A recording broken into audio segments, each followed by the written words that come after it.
تو وہاں ہمیں کوئی بھی نظر نہ آیا تھا، کیونکہ وہ پورشن خالی تھا تو گھوپ اندھیرا پڑا ہوا تھا اور اندر تالے لگے ہوئے تھے۔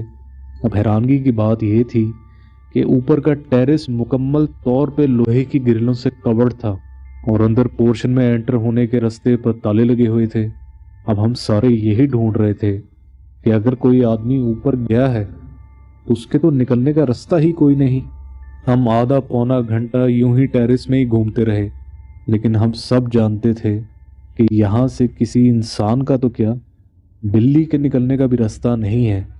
اور پھر ہم واپس نیچے آ گئے تو پھپھو کے گھر والوں نے یہی کہا کہ تم لوگوں کا وہم ہوگا، لیکن ہم دونوں کو ایک ساتھ وہم کیسے ہو سکتا تھا، کیونکہ ہم نے نہ صرف اس کو دیکھا تھا بلکہ جس رفتار سے وہ سیڑھیاں چڑھ رہا تھا اس کی آواز اتنی زیادہ تھی کہ جیسے کوئی دھمک پڑتی ہو زمین پر۔ اور پھر اگلے رات کی بات ہے کہ ہم دونوں تقریباً رات 2:30-3 بجے کا وقت ہوگا، مووی دیکھ رہے تھے تو پھپھو اندر کمرے میں آئیں۔ پہلے تو ہم ان کو دیکھ کر گھبرا گئے کہ پھپھو اتنی رات کو کیسے جاگ رہی ہیں، کیونکہ ان کا روٹین تھا کہ وہ 10 سے 11 بجے تک سو جایا کرتی تھیں۔ انہوں نے اپنے بیٹے کو آ کر کہا کہ باہر آ کر میری بات سنو۔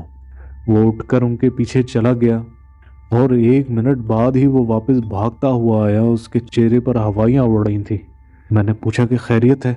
تو اس نے بتایا کہ میں اپنی امی کے پیچھے جا رہا تھا، وہ میرے سامنے اپنے کمرے میں داخل ہوئی ہیں اور اگلے ہی لمحے میں کمرے میں داخل ہوا ہوں تو میں دیکھتا ہوں کہ میری امی تو سو رہی ہیں۔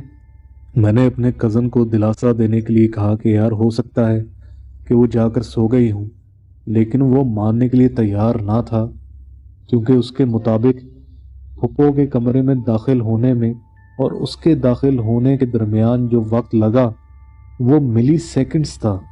اس کا اصرار یہی تھا کہ اتنی جلدی تو وہ اپنے بیڈ تک پہنچ بھی نہیں سکتی، کیونکہ وہ کنال کا گھر تھا اور کمرے بہت بڑے بڑے تھے۔ اور ایک بات جو اس نے اور بتائی وہ بھی بہت تشویشناک تھی، کیونکہ ہمارے کمرے میں جو مخلوق پھپھو کے روپ میں داخل ہوئی تھی اس نے بالکل سفید کپڑے پہنے ہوئے تھے، جبکہ میرا کزن بتا رہا تھا کہ اس نے جب امی کو سوتے ہوئے دیکھا ہے تو انہوں نے تو رنگین کپڑے پہنے ہوئے ہیں۔ بھلا ملی سیکنڈز کے اندر وہ کیسے بیڈ پر کپڑے بدل کر جا کر سو گئیں؟ میں نے خود بھی آیت الکرسی پڑھی اور اس کو بھی آیت الکرسی پڑھنے کا مشورہ دیا اور ہم دونوں ہی ٹی وی بند کر کے لیٹ گئے۔ صبح جب یہ واقعہ ہم نے پھپھو کو بتایا تو وہ گہری سوچ میں ڈوب گئیں اور کہنے لگیں کہ ہو سکتا ہے وہ مخلوق ہماری وجہ سے تنگ ہو رہی ہو، کیونکہ ان کو رہتے ہوئے یہاں پہ 6 سے 8 مہینے ہو چکے تھے، لیکن واقعات تب سے ہی شروع ہوئے تھے جب سے ہم وہاں گئے تھے۔ چونکہ گھر میں بہت زیادہ ہلہ گلا تھا اس لیے بات آئی گئی ہو گئی اور ہم سب ہی اس واقعے کو بھول گئے۔ پھپھو کا ایک بہت پرانا ملازم تھا، ان کے ساتھ ہی اسی پورشن میں سوتا تھا، لیکن جب سے ہم گئے تھے تو جگہ کی تنگی کی وجہ سے پھپھو اسے رات کو اوپر سلا دیا کرتی تھی، اس پورشن میں جو خالی پڑا ہوا تھا۔ یہ رات تقریباً 3 بجے کا واقعہ ہوگا کہ اوپر سے ایسی خوفناک آوازیں آنا شروع ہوئیں۔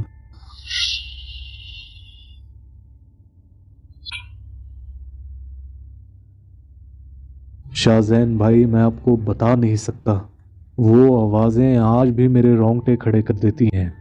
وہ ایسی زوردار دھماکوں کی آوازیں تھیں کہ جیسے بہت سارے اینٹوں کے ٹرک ایک ہی وقت میں اینٹیں نیچے گرا رہے ہوں، یا پھر جیسے بم کے گولے پھٹ رہے ہوں۔ وہ آوازیں اتنی زیادہ خوفناک تھیں کہ ہمیں لگا کہ وہ چھت ہمارے اوپر گر پڑے گی۔ یہ آوازیں سن کر سارے گھر والے اٹھ کر بیٹھ گئے۔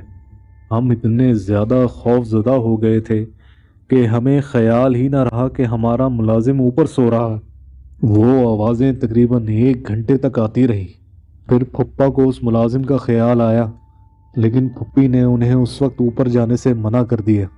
ہم سب یہی سوچ رہے تھے کہ اس بیچارے کے ساتھ تو جو ہونا تھا وہ ہو چکا ہوگا، لیکن ایسا نہ ہو کہ نیچے سے اوپر کوئی جائے تو وہ بھی اس آفت میں مبتلا ہو جائے۔ وہ رات ہم سب نے ایک ہی کمرے میں جاگ کر گزاری۔ ہم سب کے اندر پھپھا ہی سب سے زیادہ بہادر تھے، تو جب صبح ہوئی انہوں نے اوپر جانے کی دوبارہ کوشش کی تو پھپھو انہیں اپنی قسمیں دینے لگیں اور اوپر جانے سے منع کر دیا اور کہنے لگیں کہ تھوڑا ٹائم اور گزرنے دیں، پھر کسی مولوی صاحب کو ساتھ لے کر اوپر جائے گا، کیونکہ مجھے نہیں لگتا کہ وہ اب زندہ بچا ہوگا۔ تو 9 بجے کے قریب پھپھا جا کر ایک مولوی صاحب کو لے کر آئے، ان کو سارا واقعہ بتایا تو مولوی صاحب نے پڑھائی شروع کر دی اور پڑھائی کرتے کرتے پھپھا کو لے کر اوپر چلے گئے۔ تھوڑی دیر بعد جب وہ واپس آئے تو ان کے ساتھ وہ ملازم بھی تھا۔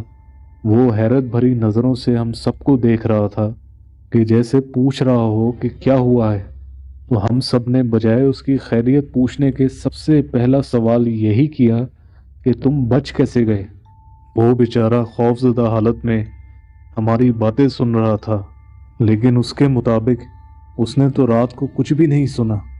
ہم اس بات کو ماننے کے لیے تیار نہ تھے کہ جو آوازیں ہمارے پڑوسیوں تک نے سنی تھیں اور یہاں تک کہ جو پھپھی کے کرایہ دار تھے نیچے، وہ بھی بیچارے خوفزدہ ہو گئے تھے۔ لیکن جس پورشن میں وہ آوازیں پیدا ہو رہی تھیں وہاں سویا ہوا آدمی اس بات سے انکار کر رہا ہے کہ اس نے کوئی آہٹ تک بھی نہیں سنی تھی۔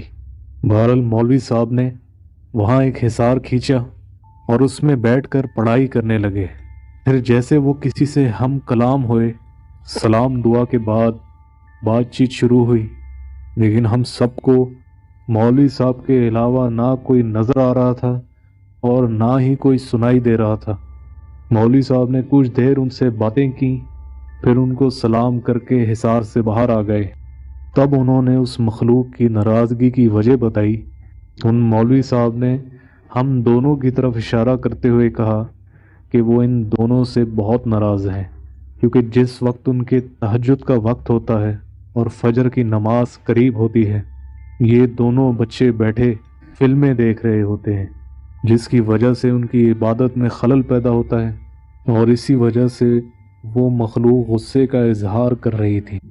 ہم نے اسی وقت اونچی آواز میں مولوی صاحب سے وعدہ کیا کہ آپ اس مخلوق کو کہہ دیں کہ ہم آج کے بعد نماز کے ٹائم کوئی فلم وغیرہ نہیں دیکھیں گے اور رات کو بھی جلدی سو جایا کریں گے۔